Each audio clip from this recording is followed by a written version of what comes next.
Bonjour! Je ne sais pas si ça vous dit quelque chose, vous, si, mettons, je vous parle de biologie totale ou de bioanalogie, qui l'une par rapport à l'autre représente sensiblement essentiellement la même chose, du moins à mon humble avis. De toute façon, peu importe, parce que non seulement je m'en vais évidemment vous en parler, mais je compte le faire d'une façon qui va valoir ou s'avérer donc pertinente et potentiellement utile, tant pour les initiés que non initiés. Bonjour Isabelle. Et content que tu sois là. Fait que, d'ailleurs, en guise d'entrée à la matière, pourquoi pas rentrer tout de suite dans le vif du sujet. Soit plus précisément, en vous lisant ces quelques, en tout cas, non pas ces quelques pages en entier, mais du moins certains passages de ces quelques pages qui m'avaient été partagés dans le bon vieux temps, c'est-à-dire il y a quelques mois, par ma conjointe Thérèse Bellil, suite à mes lives sur le cholestérol. Je ne sais pas si ceux qui s'en rappellent, au pire. Hein. De toute façon, je vais vous montrer, je vais vous en remontrer les liens. Là. Et puis, parce que dans le fond, on s'entend, hein, le cholestérol, s'il y a une raison pour laquelle on en entend tout le temps parler, c'est beaucoup par rapport à ce petit cœur-là qu'on a là. Hein? Non pas, mais que ce soit un si grand, aussi vrai, aussi réel facteur de risque, comme je vais l'avoir démontré dans mes lives, et à plus forte raison, comme Chantal Dumas, la célèbre naturopathe, va l'avoir si bien démontré avant moi. Surtout que je reprenais essentiellement la bonne partie des arguments. Donc, c'est pas que ça a un vrai lien, c'est juste que ça a le mérite, tout ça, d'amener ce genre de réflexion puis de considération, hein, donc à savoir comment qu'on protège notre petit cœur, non pas émotionnel, mais physique, là, ce cœur-là. Là. En plus, aujourd'hui, hein, comme je disais avec Isabelle, jour de Vénus, donc jour de l'amour, jour du cœur, rien de trop beau. Il n'y a rien pour rien.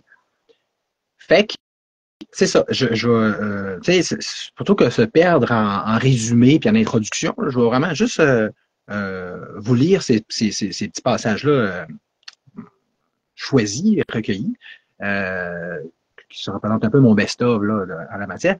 Tantôt, peut-être que je vous montrerai aussi au moins les pages pour que, tu sais, ceux qui veulent après ça mettre du pause puis de regarder parce que c'est des choses qui littéralement valent de l'or. OK, on commence. All right? On est prêt? Là? Allez voir, c'est des choses. Il est très possible que vous n'ayez jamais entendu parler de ça, surtout que la médecine moderne fait tout pour mettre un couvert sur cette marmite-là, puis de façon aussi hermétique que possible. C'est ce qu'on a dit. L'exemple du vieux Toulonnais. Le vieux Toulonnais, qui a travaillé toute sa vie à l'Arsenal comme ouvrier spécialisé, honnête, propre, sain. Oups. Excuse-moi, Isabelle, je ne peux pas, je t'enlève. En plus, il avait son... Bon, évidemment, ça, hein? Ce que je vais faire un petit truc. OK, c'est arrêté. Bon, c'est beau, on l'a eu. La bonne franquette, hein? En plus, il avait son cabanon dans le Haut-Var, dans 3 hectares de vignes. Il a eu de son grand-père, qui lui-même l'a eu de sa grand-mère, et c'est comme ça depuis 6 générations. Tu sais, il a hérité de ce territoire-là. Hein? Mais avec lui, lui, avec sa petite retraite, il ne peut plus assurer le train de vie de son appartement à Toulon et payer les frais du cabanon, son genre de chalet. Là, tu sais. Avant la mort dans l'âme, il vend son cabanon. Il récupère, par exemple, 35 millions de francs qui correspondent au cabanon, le met à la banque. Donc, il n'a pas perdu. Il n'est pas ruiné. Il a l'équivalent, mais jamais ça remplacera ce que représente ce cabanon-là, donc ce chalet-là, car il y allait pour toutes les vacances. Il connaissait tout le monde, jouait aux boules, donc à la pétanque. Là. La mort dans l'âme, il vit un conflit de perte de territoire et il fait un IDM, donc un infarctus du myocarde. C'est quoi le rapport? Hein? Attendez un peu. Pour la biologie, la performance supérieure en termes d'accomplissement de surtravail, pour ne pas perdre ce qui est vital de son territoire, est directement liée au surplus de performance en termes d'artères coronaires. Pour permettre un plus grand apport de sang aux muscles cardiaques, les artères coronaires doivent donc augmenter leur efficacité et la meilleure manière de faire pour la biologie, la plus puissante et la plus économique, et l'augmentation du calibre interne du conduit. Loi de Poiseuille en mécanique des fluides. Je sais que ça fait technique, là, mais la nature, dans sa perfection, connaît cette efficacité, puisque c'est ce mécanisme qu'elle a adopté. La tunique interne des artères coronaires, appelée intima, se creuse durant la phase active du conflit. Ainsi, l'ulcère de la coronaire génère un rendement supérieur en termes de débit. En phase de conflit résolu, tout s'inverse et cet ulcère de la coronaire se rebouche. C'est à ce moment que les signes d'IDM que connaît la médecine apparaissent. L'exemple du cerf, encore mieux. Pour comprendre encore plus concrètement la même chose, mais cette fois en fait référence à des animaux, carrément, pour vous montrer comment c'est fondamental. La survie de nombreuses espèces animales repose sur le respect des lois territoriales. Lorsqu'un grand cerf dominant, seigneur d'un territoire, bat son rival à la période des combats, il reste seigneur de son territoire. Et c'est lui qui génère, avec les femelles de Sahara, les fans, FAONS, de l'année suivante. Quand il est devenu moins fort et qu'il perd le combat, quelques jours après la fin de ceux-ci, sous l'emprise d'un énorme conflit biologique de perte de territoire, il meurt, foudroyé par un IDM massif. Crise de cœur. Il meurt brutalement alors qu'il était en pleine santé, n'ayant jamais subi l'influence des facteurs réputés cardiopathogènes. Il ne fume pas, ne boit pas, ne mange ni frites ni pizza, n'est pas gros et n'a pas de cholestérol. Mais il meurt quand même. Bon, je sais que ça fait technique, puis ça fait intense, puis ça fait plein de choses tout en même temps. Mais je ne sais pas si vous comprenez le principe déjà un petit peu de la bioanalogie. Ce qui peut sembler de la superstition, là. On va y revenir bien sûr, et qui peut sembler non fondé et sûrement pas fonctionnel. Mais, comme je disais, on va y revenir, mais donc le principe est qu'il y a vraiment une analogie, qu'il y aurait une analogie, que ce soit mentale ou physique, entre justement les différentes parties du corps, puis les différentes émotions, donc aspects du mental puis de l'émotion correspondants.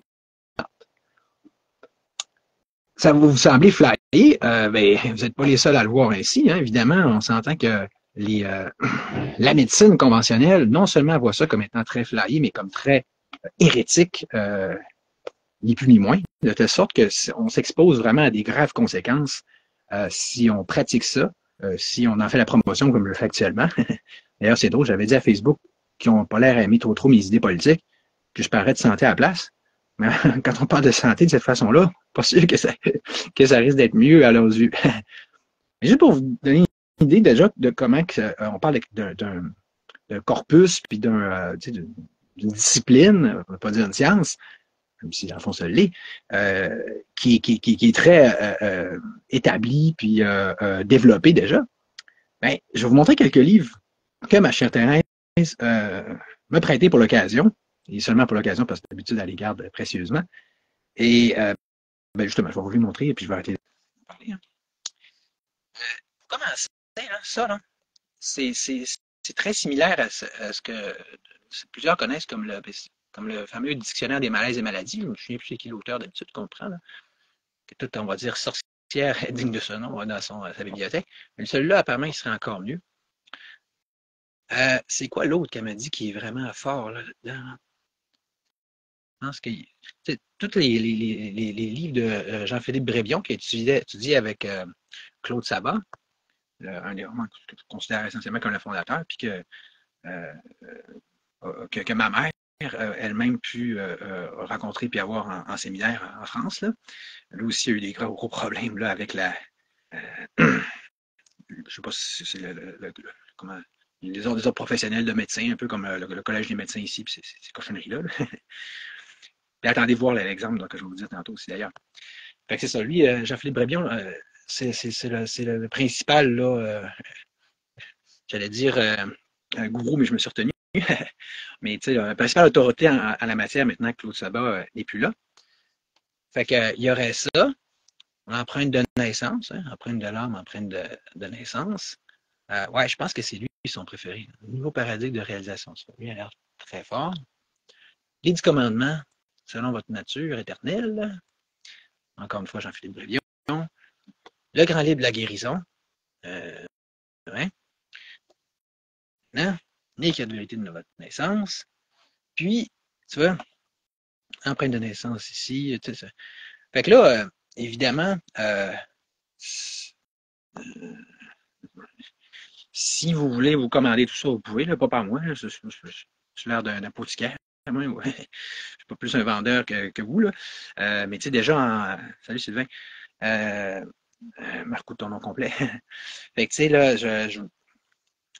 déjà, en ayant vu les couvertures, les titres, ça devrait vous aider. Euh, pour pas être trop plate, je vais pas tout de suite vous montrer les pages, là. On va attendre peut-être un peu plus tard. Mais sachez que s'il y en a qui veulent consulter, avoir des vrais professionnels, des vrais spécialistes, on s'entend que quelqu'un pourrait dire Charles, tu sais pas de quoi tu parles, comme dans le COVID, t'es pas médecin. Ouais, les médecins nous ont tellement beaucoup aidés dans la COVID d'abord. Ouh! Mais c'est ça. L'idée, c'est prendre ce que je dis pour du cash. Moi, je ne fais que relayer des paroles. Puis déjà là, je ne sais pas si vous voyez le courage que ça prend. Mais c'est pratique des fois quelqu'un comme moi qui s'en fout complètement de parler de ce qui est tabou, puis supposément qu'il ne faut surtout pas dire, puis que c'est la fin du monde. Hein? Surtout que c'est vraiment des vérités qui gagnent à être transmises. Donc, c'est ça. Donc, moi, j'ai deux noms ici de professionnels. Hein? C'est comme ça que je les vois, là. Les médecins ne diraient pas ça de même, puisqu'il paraît plutôt de pratique illégale, la médecine. Encore plus hot, hein? Quelle belle expression. Crinquante à mon sens. Et puis, donc, je les ai les noms, mais je ne vais pas vous les donner là. Parce que, tu sais, pour vous dire une idée comment c'est la fin du monde, là, d'oser, hein, prévenir plutôt que guérir. Oser guérir sans médicaments, en passant direct par là.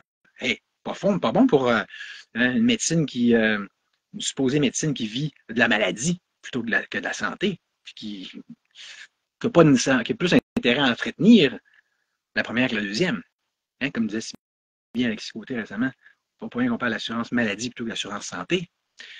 Fait que, vu qu'on est dans littéralement dans ce climat de chasse aux sorcières-là, hein, je me souviens, il y avait une naturopathe ici, plus au Lac-Saint-Jean, en fait, qui a été vraiment poursuivi, là, en fait, qui s'est fait enlever son droit de pratique là, par le Collège des médecins, puis que là, il faut qu'elle fasse rien parce qu'elle faisait de l'analyse de sang vivant.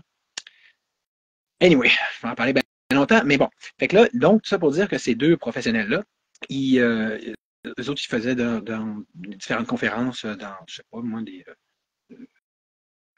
pas si c'était des Hilton, non, c'était des collèges, là, style cégep, tout ça, là. Puis là, ça a fait de la controverse, c'est sorti des médias. Ils ont dit, ben oui, regardez, c'est une secte, c'est des gourous, nanana. Hein? Toujours de dire, c'est les mêmes stratégies hein, que pour les complots. Quand il s'agit de pitcher une étiquette de complotiste, de raciste, de secte, c'est toujours hein, le même principe, puis ça fait toujours la job, hein, jusqu'à aujourd'hui. Hein, fait que hein, c'est bien pour dire. Donc, ils ont été obligés d'aller plus en dessous de la couverte, de se cacher. Une chance, ils continuent, mais je ne vais pas dire leur nom publiquement. Mais si vous êtes intéressé à aller plus loin là-dedans, vous n'êtes pas un troll qui veut me niaiser et qui veut m'attraper, de toute façon, je vais vous détecter assez vite, venez me voir en privé, puis je vais vous arranger ça. Bon, là, OK. Regardez, l'autre chose bien importante que je voulais vous montrer, OK, c'est ceci. Non pas mon ordi, là, mais plus précisément cette page web-là qui est, à date, ma compilation pas mal de ce que j'ai pu faire au niveau santé. Okay? Fait que ça s'appelle santé et alimentation. Plus qu'en passant comme ça va pas mal ensemble. Anyway. D'ailleurs, tout d'abord, pourquoi ne pas commencer par consulter ces deux autres dossiers suivants, COVID-19 d'une part et vaccination en tant que telle, donc de façon globale et fondamentale. Ici, vous avez mes lives sur le cholestérol. Ici, vous avez d'autres liens sur le cholestérol, soit commencer le live de Chantal Admouzma, sur lequel je me suis basé, plus cet article-là. Puis là, on rentre dans ma section sur la biologie totale. Ici, à la fin, tu as toutes sortes de guérisons supposément inexplicables du cancer. On parle autrement dit, d'une science hein, puis d'une approche qui est non seulement capable de guérir en principe, puis si on l'applique bien, hein, c'est pas, comprenez, hein, ça ne veut pas dire que quand tu comprends le principe que l'application va de soi, là, comme si tu payais sur un piton. Là. Surtout qu'on parle de capacité mentale, psychologique, émotionnelle, dans lesquelles c'est pas nécessairement donné à tout le monde d'exceller tant que ça. Hein? Ça vient marqué. Donc, ouais, mais si tu donnes la peine, puis si tu veux survivre, exemple, comme c'est souvent le cas de gens, exemple, atteints de cancer, mais c'est ça, tu peux aller jusqu'à guérir cette ultime maladie-là, même qu'on parle de, de ce qui est peut-être la seule vraie façon de régler le cancer pour vrai, euh, euh, en, en assumant que les fondements de la biologie sont vrais, c'est-à-dire que la vraie source de la médecine, la pathologie est ici, et ici. OK? C'est qu'on parle de quelque chose de fondamental.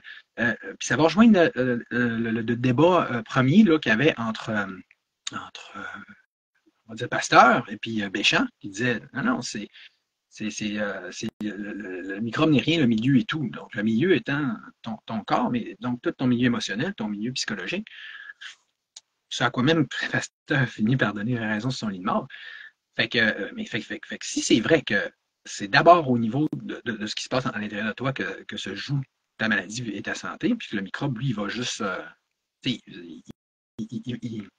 Un peu comme les loups vont s'attaquer aux plus faibles là, des proies qui attaquent. Là. Ben, c'est ça, ils vont pouvoir euh, te vaincre ou même t'affaiblir seulement si tu es déjà euh, affaibli. Si c'est clair. Donc, si c'est vraiment ça, c'est vraiment entre les deux oreilles que part euh, nos problèmes de santé, mais c'est là aussi qu'ils peuvent réellement se régler. Et puis, dans un cas comme le cancer, ça serait encore plus vrai parce que ça serait juste de là que ça partirait, ou en tout cas, en très bonne partie, puis c'est encore plus juste par ce genre de technique-là que tu peux réellement résoudre rapidement. Donc, euh, comme je disais ici, tu as plein de cas de guérison supposément inexplicable du cancer. Et puis, comme je l'avais dit tantôt, euh, euh, ben non, pas dire, en fait, j'avais dit sur mon post, mais pas dans le live, mais on a ici avec nous, dans les téléspectateurs, une merveilleuse personne que je vais vous présenter, puisque je suis donné cet honneur-là, et qui a guéri ton cancer. Oui, sans nécessairement passer par la biologie, mais en passant par là, puis par là. Fait que, fait qu'on va sûrement régler ainsi la question de est-ce que ça se peut ou pas, là. Remarque, un puriste va me dire, ouais, mais c'est rien qu'un exemple, c'est supposément une coïncidence. Fait que c'est pour ça que faire les choses dans l'ordre, mis à part toutes ces vidéos-là qui sont essentiellement de Jean-Philippe Brébion, là, ça, c'est le site de la bioanalogie. Là. Mais là, je vais aller vous montrer un peu, c'est un de mes buts de ce live-là, quelques extraits, au moins, la première partie du vidéo de reportage principal là, que j'ai réussi à retrouver parce que celui que j'avais, il avait été supprimé, sur le fondateur de la biologie de Terre qui s'appelle le docteur Hammer, qui est donc allemand, dont le nom veut dire marteau en plus. Mais il n'y a rien pour rien encore là. Alors, je vous montre ça.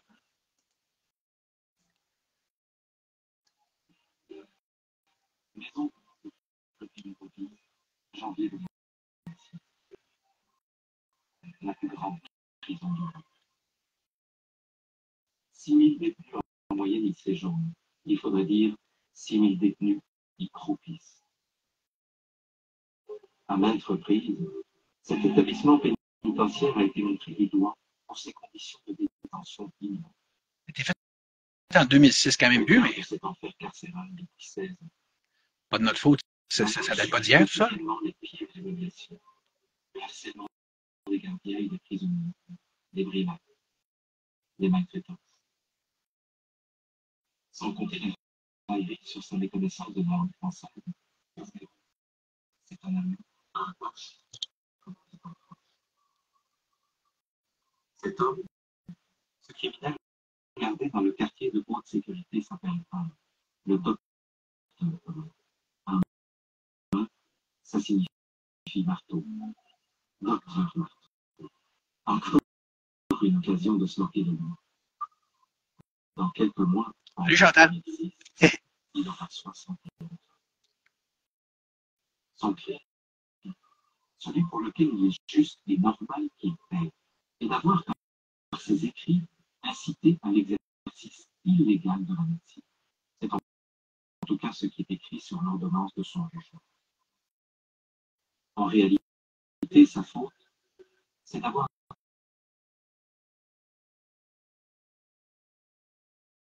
le problème, c'est qu'il l'a prouvé scientifiquement.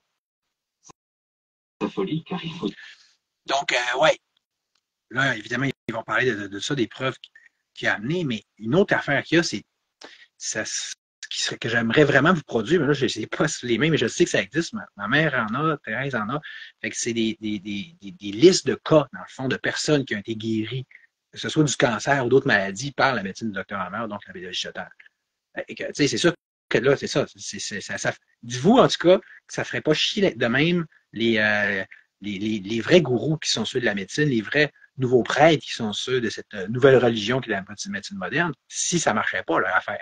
Entre nous autres. C'est un peu comme Jésus au début. Pourquoi qu'il se faisait crucifier, persécuter toute sa gang-là, si ce n'était pas porteur, leur message. Hein, ça ne faisait pas le job à quelque part. C'est le même principe. Hein? D'être marteau pour faire ça, c'est d'avoir conseillé à ses patients cancéreux d'arrêter toute chimiothérapie, toute radiothérapie, toute chirurgie, pour combattre leur terrible maladie. Un autre problème, c'est qu'il les a traités pour tout ce qui vit. Oups!